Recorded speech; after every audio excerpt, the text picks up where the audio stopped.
Well, good morning and welcome to Thrive Church. We are so glad to have you with us here today. I'm actually here in gorgeous New Hampshire right now this weekend, and I'm sorry that I'm not actually with you live, but I really wanted to kick off this new series that we're starting called Follow. For those of you that might not know me, my name is Judah Thomas, and I'm the lead pastor here at Thrive Church, and we are so glad to have you here. Now, some of you that know me know that I grew up as a pastor's kid. And as a result of being a pastor's kid, sometimes you have a different perspective on things in general and on being a follower of Christ. And you know, a lot of times, well, it was kind of like this. Let's play a quick game if you guys don't mind. Everybody stand up. Come on, everybody, stand up. It's okay. And we're going to play a quick little game of Simon Says, okay? So Simon says, put your hands on your head. Simon says, put your arms out like this. Simon says, wave to the person next to you. Simon says, shake someone's hand. Simon says, put your arms to your side. Simon says, turn around. Okay, you guys did a great job. You can sit down. Simon didn't say sit down. Simon says you can sit down now.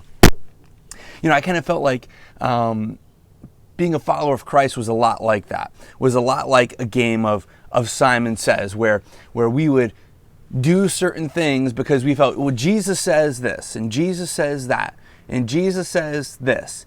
And if you do something and Jesus doesn't say, well, then you're out. Just like in Simon Says. And if you're out, then you know, we would be very judgmental, maybe critical of your behavior or whatever. And it was this idea of doing these rules and different things in order to play the game properly. And as a result, you know, it caused me to be kind of judgmental towards other people, and almost had this logic of, you know what, I'm miserable, so you should be miserable too.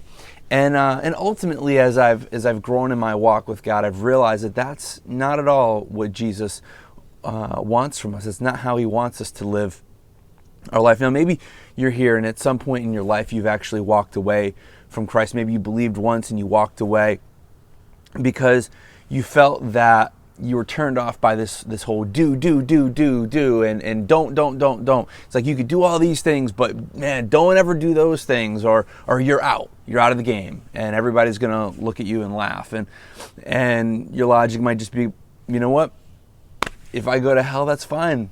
At least I'm gonna know people there, you know. And so what my challenge for you during this new series is that we start over. And we start with a blank slate, and that we discover what's really written in the Gospels in Matthew, Mark, Luke, and John. Those are the first 4 chapters in the New Testament. That we really discover what Jesus meant when he talked about following him. And the thing that we'll discover, I believe, is that really all this is relational. It's all about having a relationship. It's not about being more religious or more spiritual or anything like that. But it's about having a relationship. In fact, Jesus himself said that he came so that we could know the Father, so that we could have a relationship with the Father. And the imagery that Jesus gives all throughout these Gospels is not one of Jesus says, oh, Jesus says stand up, Jesus says go to church, Jesus says sing loudly, Jesus says put your hands up, don't get a tattoo. You know, I mean, it's not anything like that. But instead we see this relationship that's like a father with a relationship with a child. Or we see a relationship of a vine and a branch. Not that a vine is commanding the branch what to do and what not to do, but that the vine is actually supplying the life to the branches. We also see a symbol that he uses a lot, which is this shepherd and sheep. And we don't really understand it as well, maybe in our culture, because we're not all shepherds. But in that culture, that was a highly relational thing, the relationship that a shepherd would have when he's caring for his sheep. So this whole Jesus says approach, I realized wasn't the right approach. It's not something anyone taught me. It's not something that somebody said, oh, this is what you got to do. It's just something I suppose I imagined. But it's something that we probably all tend to fall in the trap of from time to time. And if you're approaching religion, or if you're approaching spirituality, or if you're approaching a relationship with God in any way that's not relational, then you're just missing the boat entirely. You're just missing it. Because that's what Jesus was calling us to. In the Gospels, in Matthew, Mark, Luke, and John, Jesus keeps coming back to a single word, the word follow. And he extends this word, this invitation, to every kind of person imaginable. Now, if you're new to this whole concept of following Christ, well, this is for you. And maybe if you're anti-Bible study, man, you don't like getting into it. Well, hopefully that you're going to love what we talk about this morning so much that you'll go home and actually read it for yourself. Because we're going to read a story about Matthew, and it's from the book of Matthew. And this is just all about the simplicity of following Jesus. So we're going to start in Matthew chapter 9, verse 9. And it says, as Jesus was walking along, he saw a man named Matthew. Now, this is Matthew 9:9. So, Matthew's the one writing this. So, Matthew's writing about himself here. So, he says, Jesus is walking along, and he saw a man named Matthew, himself, sitting at his tax collector's booth. Now, even in our day and age, we can understand that a tax collector is probably not the most popular person in the world. But in this day and age, it was even worse than what we picture it as. The closest thing that I can imagine of a tax collector being like now is like a drug dealer, perhaps, that would be sitting out beside a store selling drugs to little children or something. This guy was despised. He was hated by everyone. And here's, Jesus coming up to this guy, and this guy, nobody liked him. See, what happened, the reason why they were so hated was because the Roman government was basically oppressing, all the people in Israel, and they would essentially put out to auction the right to tax the people. So very, very wealthy people would get this right to tax the citizens. And then those wealthy people would go in and they would hire Jewish citizens, Jews, to actually do the collecting of the taxes. And then basically the way it was, they'd have a wine tax, and they'd have a food tax, and they'd have, all kinds of taxes, a property tax. And the way the tax collector would make money was, well, you had to collect the taxes for the Roman government, but anything you collected above and beyond that was yours to keep. So they would continually charge more and more and more to these people. So as a result, they were very hated. They were looked at as a traitor, because here's a Jew collecting taxes for the Roman government. So here comes Jesus. And he could have said a lot of things to Matthew. He could have been like, hey, Matt, I bet your mom's real proud of you, right? Or he could have said all kinds of things, but that's not at all what he said. He said, listen to what it says in verse 9. It says, follow me and be my disciple. Jesus said to him, follow me and be my disciple. I can imagine Peter, because Peter, often just would say things, crazy things. And I can imagine being like, wait. He can't follow you. He can't follow you. And Jesus must have looked at him, and Peter's like, no, because I'm with you. And if he follows you, then I'm with him, and I'm not with him. I don't want to even associate with a person like Matthew, like a tax collector. Who wants to associate with somebody like that? And there's a lot of things that Jesus could have asked. He could have said, go and sell things and give it to the poor. He could have said, do all the right things, follow the 10 Commandments. He could have said any number of things, but that's not what he said. He just said, come follow me. And that's what Matthew did. And we look at that and we say, well, it can't be that simple. It can't be that simple. And I'm sure everyone was kind of thinking that. It's like, all he's got to do is get up and follow you, and now a tax collector can be a part of the group. He can be a disciple of Jesus. He can be a follower of Jesus. Well, Jesus offered a formal invitation to Matthew, but he also offers it to every single person. That if we follow, we can be a part of his inner circle. We can be a part of his posse, his group. He basically says this. He says, if you identify yourself with me, then I'll identify myself with you. And, it's interesting too that when he talked to Matthew, he didn't say, hey, Matthew, if you're willing to do fill in the blank, then you can come and be my disciple. You can come and follow me. Or if you give up blank, all the bad things you're doing, then you can come follow me. Or you do this 3 times and you come back and you check with me in 3 weeks and I'll look at what you did and then maybe you can follow me. No, it's the same invitation all throughout the Gospels. It's just simply follow me. No prerequisite, just come and follow me. The question I have is, for those of you that have maybe never been a Christian or you don't want to be a Christian even, or maybe you grew up in it and you just felt like this isn't for me.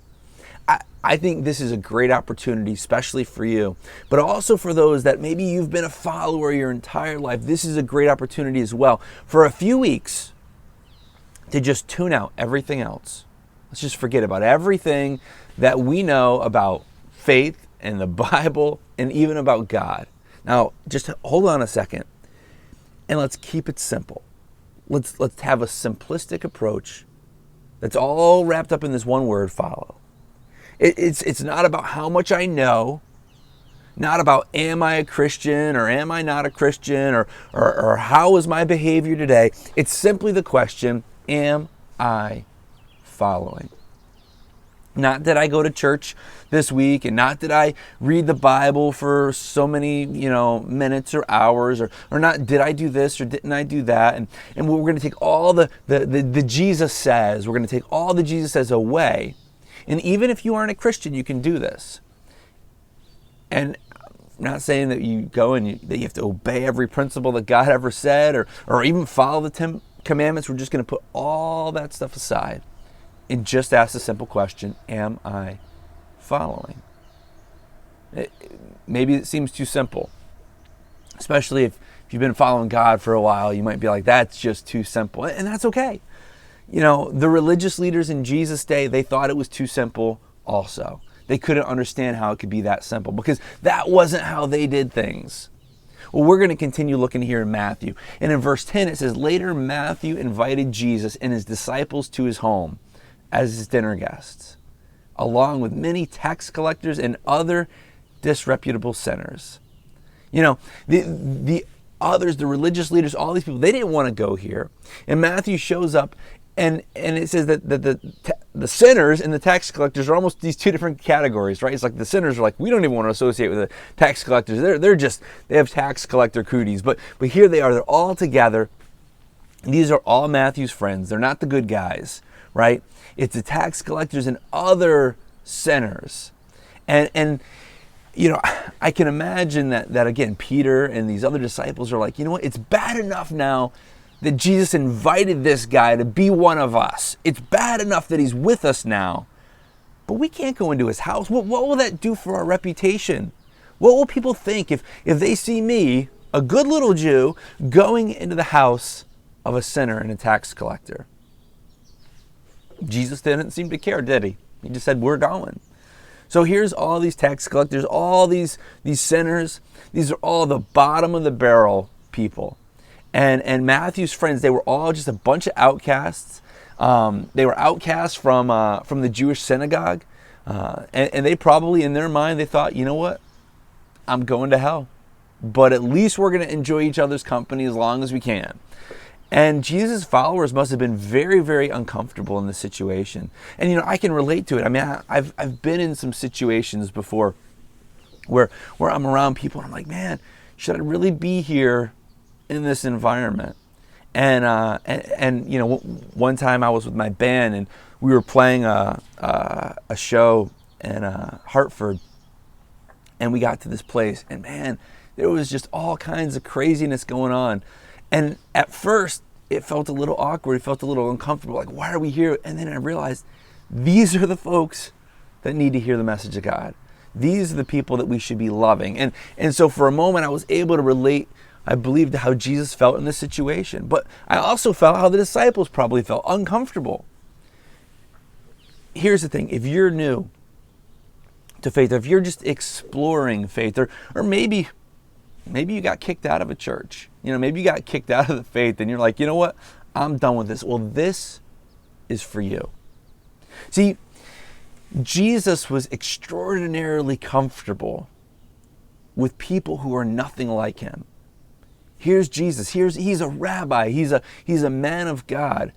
But he was so comfortable with people that were nothing like him. And apparently, from what we see in these 4 books of the Bible, Matthew, Mark, Luke, and John, that people that were nothing like Jesus were extremely comfortable with him as well. Something that I have to work on is being comfortable around people that are nothing like me. But Jesus, he was so comfortable. He was so comfortable around people like this. And those people that were nothing like him, they liked him and they loved him more than actually the people that were like Jesus. So what this means is if you're not a Christian, if maybe you're anti-Christian, if maybe you have questions, maybe you have doubts in your own life about, is all of this true and is all of this real? If you've ever felt anything but love and acceptance from us as a church or from another church, then that's our fault and not our Savior's fault. Because he's extending to you an invitation, one that's accepting you of where you are. See, Jesus was so comfortable with people. I dare you to read the Gospels. Read Matthew, Mark, Luke, and John. And together, we're working through Matthew, which you can sign up for our daily reading plan at thrive.church/Bible. And we're reading through the Gospels, and I dare you to explore what he said and what he talked about. And we see that his disciples followed him everywhere he went. See, Jesus, he would like you. He wouldn't be put off by your sin. He wouldn't even be uncomfortable knowing your thoughts. He knows what you think about. He knows everything you've done, and he's not uncomfortable by those things. He knew what Matthew did last year, and he knew what Matthew did last week, and he knew what Matthew did last night or wanted to do last night. And Jesus looks past all of that and simply says, follow me. So let's pick up in verse 11 here. Chapter 9, verse 11. But when the Pharisees saw this, they see Jesus say to this tax collector, come follow me. Jesus shows up at his house. When the Pharisees saw this, they asked his disciples, why does your teacher eat with such scum? I don't know if you pick up on the implication here, but this was not a compliment. Not even by their standards. They're saying, why is your teacher eating with these dirtbags, with these losers? Why is he doing that? See, it's interesting, though, that the Pharisees follow Jesus to Matthew's house. And they're like, I wonder what he's going to do. Is he really going to go in there? Is he really going to eat with these people? Is he really going to have a relationship with these sinners, with this scum? He's a rabbi. He's a holy man. He worships God. He keeps the law. How can he do this? And listen to what Jesus says in verse 12. When Jesus heard this, he said, healthy people don't need a doctor, but sick people do. Now, here's the funny thing. I bet he said it out loud, right? So here is Jesus sitting around with Matthew and all these other guys, and the disciples, we're outside, they're talking to the Pharisees, and they're like, how is he eating with such scum? And maybe the disciples came in and said, Jesus, the Pharisees want to know, why are you eating with such scum? Maybe they're whispering it in Jesus' ear, and Jesus says, healthy people don't need a doctor, the sick people do. Now Matthew must be like, you're a guest in my house, and you're calling me sick? And Jesus probably looks at him and is like, of course you're sick. And they probably all look around each other and like, yeah, we're sick. Yeah, we're pretty sick, aren't we? High five, But here's the reality is you know that you're sick. You know that there's something wrong. It doesn't matter who you are or what your past has been. You know that there's something wrong. You know that you're not even consistent with your own rules. Man, we set rules for ourselves. Oh, I'm going to do X, Y, and Z. And we can't even do that. Man, we don't even keep the rules that we want our kids to keep. And we know deep inside that if there is a God, that we've broken his rules.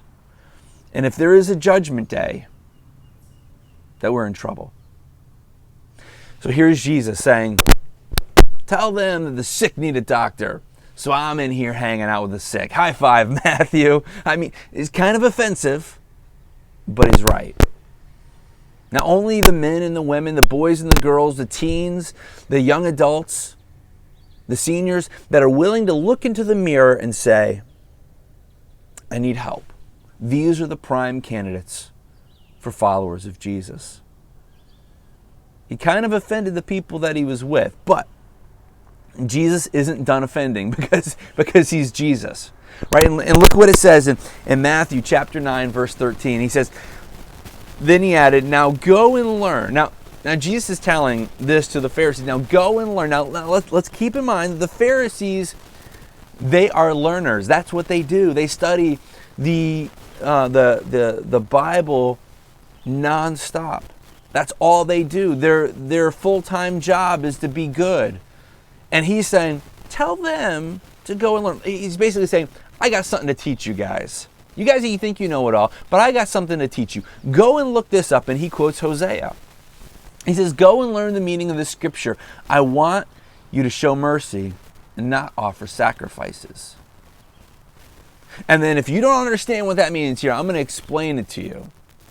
He says, for I have come to call not those who think they are righteous. Now these Pharisees, they thought they were righteous. They were the professional righteous people. They thought they knew we are righteous in God's eyes. And Jesus, for I have come to call not those who think they are righteous. That's a little jab there. You think you're righteous. I've not come to call you, but those who know that they are sinners. Not come to call those who think they're righteous. Jesus is basically saying that he's not content to be with people who believe the right things and who behave the right ways. But he wants to join together with those that believe the right things and behave the right ways. He wants to join together with those to call those that don't believe the right things and behave the right ways. For those of you that call yourself a Christian, you know, we can't come to church and just believe the right things and just behave in the right ways and then stop there. Because if we do, we find ourselves very much like the Pharisees, that we're standing on the outside of the room that Jesus is in, reaching the people that Jesus has come to call. He came to call the sick and the sinners who needed a Savior. And if all we're focused on is on the believing the right things, do I believe all the right things, and do I behave all the right ways? You know, I've had people for years that come up and they want to debate all these like little intricacies of things that we believe and don't believe. And that's all well and good. But the thing that I believe more than anything else is that Jesus, he came to call the sinners, those that are far from God. And so he is looking for people, the mature believers, that can join together with him and call those that are far from him. You know, I personally, I don't want to pastor a church or attend a church even, and I certainly don't want my family to attend a church. I don't want my kids to be brought up in an environment that's all about just believing the right things and behaving the right way. I don't want to be a part of anything like that. And forget that we've been called to come and call, to partner with our Savior to reach those that are sick. See, that's what it's all about. It's not about just the behavior and the believing, but it's about the coming and the calling, reaching out to those that are far from God. We have an opportunity to partner with our Savior, to partner with Jesus, to reach those that are outside of faith, the ones that are there that are hoping that we have something to offer. Maybe they've been burnt out by any number of things, but they're hoping maybe these guys have something to offer. It's not enough that we believe the right thing. It's not enough that we behave the right way. And if any church or any group or organization is just content with believing the right things and behaving the right ways, then basically they become like the Pharisees. And ultimately what it turns into is judgmental. A lot of people, a lot of polls have said, oh, you know, what do you think of when you think of the word Christian? And the first word on a lot of people's mind is the word judgmental. That's not the way Jesus was. Not at all. And that's because we get so focused on the believing and the behavior that we forget the call. See, it becomes this mentality of, as soon as you change your behavior, you can become a part of us. And Jesus was never like that. In fact, this is the Pharisees' motto, right? It was change and then you can join us. Change and then you can join us. You do all the right things and then you can join us. But listen to what Jesus' motto was. It says, join us and you will change. Join us and you'll change. Matthew, I'm just asking you to follow me. Not a big step. I'm just asking you to follow me. And in fact, we're going to go to your house. I'm going to make it super easy for you. I'm going to go to the place where you're comfortable. We're going to go to your house. And the Pharisees are like, wait, he's a tax collector. Oh, he's a sinner. Oh, with a bunch of scum. Jesus didn't roll that way. He didn't care. You know, the Pharisees, they wanted them to change their behavior and take a quiz, and then we're going to have a meeting about it. And if you pass the quiz and you change all the right behavior and you do all the right do's and you don't all the right don'ts, then maybe you could join our group. But Jesus didn't care what they were doing or what they even believed about him. He invited them to take a baby step. And I warn you, though, is that if you follow Jesus, there may come a time that you look in the mirror and not recognize who you see. Not because it's an endless game of Jesus says, jumping through hoops, doing the right thing, don't do the wrong thing, but because he's like a father, like a vine, like a shepherd, providing life to you. And he's just saying, I just want you to follow me. So here's 4 things we're going to look at, that 4 things about following Jesus. The first thing is this: being a sinner doesn't disqualify you. It's a prerequisite.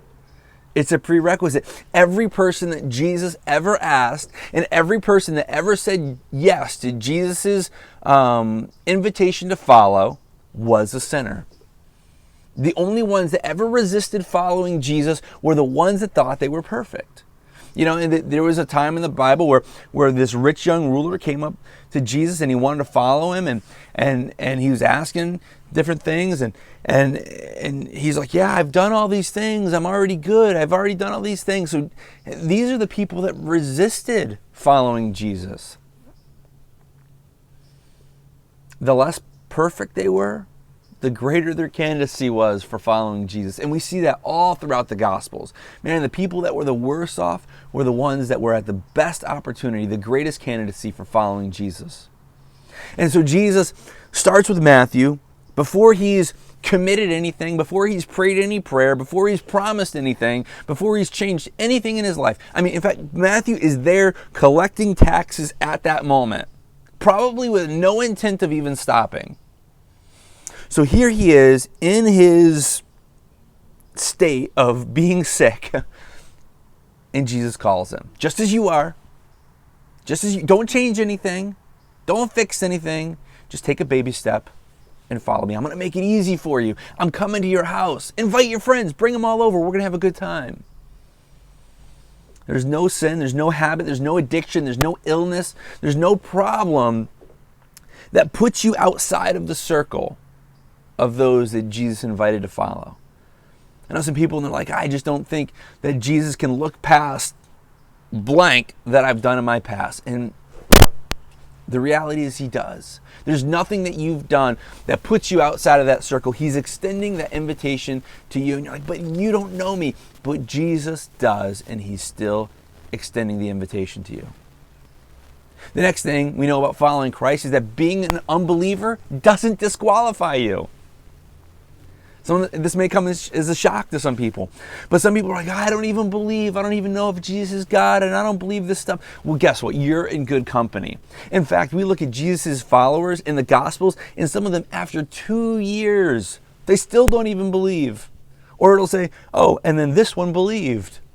Man, what were you doing all these past 2 years? Following a guy that you're not even sure that you believe in. And in fact, one of the disciples, one of Jesus' 12 disciples, his main guys, got a nickname, Doubting Thomas. Now, some of you might think, oh, I just heard that was an expression, Doubting Thomas. No, real guy. Man, he was so good at doubting that he got a nickname. Even at the end, Jesus had died and come back to life, and Thomas is saying, I don't know, this might have just been a trick. I'm not sure I can believe that. See, it doesn't matter how little faith you have. Even if you don't have any faith at all right now, you are invited to follow. You don't have to believe that he's divine. In fact, you don't even have to believe that he's historical. I just simply dare you to read the Gospels. Maybe you don't even know if it's real. That's okay. Just read through the Gospels, and my challenge to you is to find something that's possible for you to do. As you read it, say, you know what? I could do that. He says, do this. You know what? I could do that. I could follow that example in my own life. Just try to follow some of his easy teachings. I dare you to do that. You don't have to believe it, because listen, let's be real. And some of you that have been a believer for a long time, you're like, but believing is so important. Listen, many of Jesus' followers didn't even believe until 3 years after. Man, and how much faith does that take anyhow? You know, you follow a guy around for 3 years, he gets killed, he gets buried, and he comes back to life again. Now they believe. How much faith does that even take? I mean, we would all believe if we were there seeing that. But no, they didn't believe, a lot of them, until the very end. The next thing that we know about following Jesus is that the invitation to follow is an invitation to relationship. The invitation to follow Jesus is an invitation to relationship. This isn't an invitation to follow the 10 Commandments. It's not an invitation for obedience. It's like this. For those of you that are married, or for those of you that hope to be married, having just a list of rules is not the best way to build a marriage. You know, if you get married, or if you're going to get married, and you hand your girlfriend or your fiance or your wife or your husband, you know, a paper, and it's like, here's all the rules. Here's everything you have to do in order to be married to me. And that wouldn't make a very good relationship, would it? I mean, we wouldn't be satisfied living in a relationship that was all based about rules. See, it comes out of a love and a real relationship. That's what makes a marriage work. It's not, oh, I have to do all these rules, but it's I love you so much that I'm going to behave a certain way. I'm going to do a certain thing. See, the believing, the behaving comes after the relationship, not before. And here's full disclosure. If you start loving Jesus, you're going to start doing things differently. You are going to behave differently.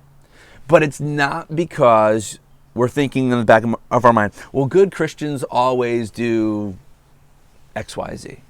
It's not because we're just trying to play Jesus says. It's because it's something that's coming out of the inside, and we're like, man, I love Jesus so much that I'm going to do this, or I'm going to do that, or I'm going to help someone that's hurting. It's not just following a rule. See, Jesus said, come and follow.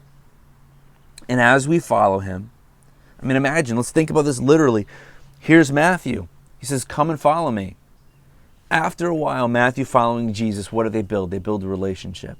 In a while, you have a relationship. You do things differently. You begin to think about things differently.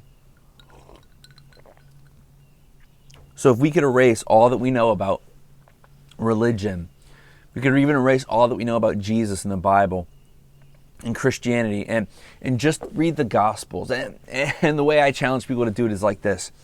Read the Gospels like you're reading the newspaper that day. Like go into it, especially for those that have maybe followed Christ for a long time. You've been a Christian for a long time. Read it like you don't know what's going to happen next. Try to put aside all that and just think that, hey, you know what? This happened just yesterday. It's in the newspaper. What's going on? And it'll change the way that you look at it. Because sometimes we get so familiar with it that we just start reading between the lines. And as you do this, we forget about all these things, and then you'll realize that we're invited to be in a relationship. It starts with just as you are. Wherever you are in your life, Jesus is inviting you to that. In Romans chapter 2, verse 4, it says, don't you see how wonderfully kind and tolerant and patient God is with you? Does this mean nothing to you? Can't you see that his kindness is intended to turn you from your sin? Think about that. Oftentimes, when people talk about God, they talk about, converting to Christianity or being saved or born again or all these words. What tactics do people use? We think that it's fear. It's avoidance of hell, right? But here it's saying, can't you see that God's kindness is intended to turn you from your sin, not fear? How do you experience someone's kindness, though? By being around them, by being in a relationship with them. You begin to follow, you take baby steps, and then that begins to change us. God's kindness begins to lead us to that change. Not a fear of hell, not a fear of all these other things, but it's His kindness that brings us to change. The next thing that we know about following Jesus is that following forces me to focus on where I am rather than where you are not. Again, this is why I have to follow. I have to personally follow and not focus on where you are or where you aren't or anything like that. I just need to focus on where I am and if I am actively following. If you're a Christian and you're not actively following Jesus, you're not on a day-to-day saying, am I following Jesus? Then basically you're just living the life of a Pharisee, because we're just going through the motions. See, the goal isn't to do a list of 10 things and never do these 4 things. The goal is simply to follow today. Then I become so focused on following Jesus that I don't have time to judge you. And if you've ever felt judged by a church, or if you've ever been kicked out because of, you didn't do something right or you did something wrong, it's probably because you were surrounded by Christians who believe the right things and they behave the right ways, but somewhere along the line, they stopped following. Because here's the thing, the more conscious I am of the work God has to do in me, the less critical I am of what God has to do in you. Jesus said it simply, it says, focus on the taking the beam out of your own eye before you pull the speck out of someone else's. See, the body of Christ, the church, is great when we're all working together, moving in the same direction. There's something powerful about being in a group like that, whether it's coming here on Sundays or being involved with the Thrive group, being surrounded by believers that are focused on following and reaching out to people that are far from God.